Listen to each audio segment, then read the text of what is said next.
High, hello, নমস্কার। ভারত ও শ্রীলঙ্কার মধ্যে প্রথম টেস্ট ম্যাচ শনিবার ১৫ই আগস্ট সকাল ১০টায় শ্রীলঙ্কার গল ইন্টারন্যাশনাল স্টেডিয়ামে খেলা হবে। শ্রীলঙ্কার গল ইন্টারন্যাশনাল স্টেডিয়ামের পিচ প্রথাগতভাবে ব্যাপকভাবে স্পিন সহায়ক।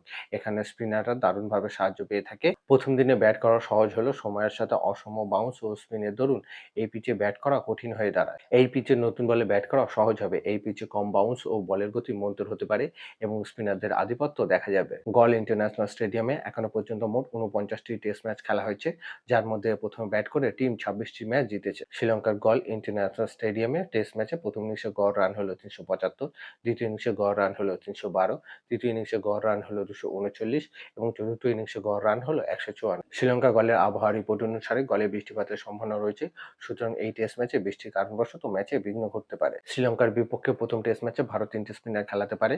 রবীন্দ্র জাদেজা, মানব সুতার ও কুলদীপ যাদবের ওপর স্পিন বোলিং এর গুরুত্বপূর্ণ দায়িত্ব থাকবে। শ্রীলঙ্কার বিপক্ষে ভারতের সম্ভাব্য প্লেয়িং ১১ হতে পারে কে.এল. রাহুল, যশস্বী জয়সওয়াল, দেবদত্ত পাডিক্কাল, শুভমান গিল, ঋষভ পান্ত, ধ্রুব জুরেল অথবা সরফরাজ খান, রবীন্দ্র জাদেজা, মানব সুতার, গুরনুর ব্রার অথবা প্রসিদ্ধ কৃষ্ণা, মোহাম্মদ সিরাজ ও কুলদীপ যাদব।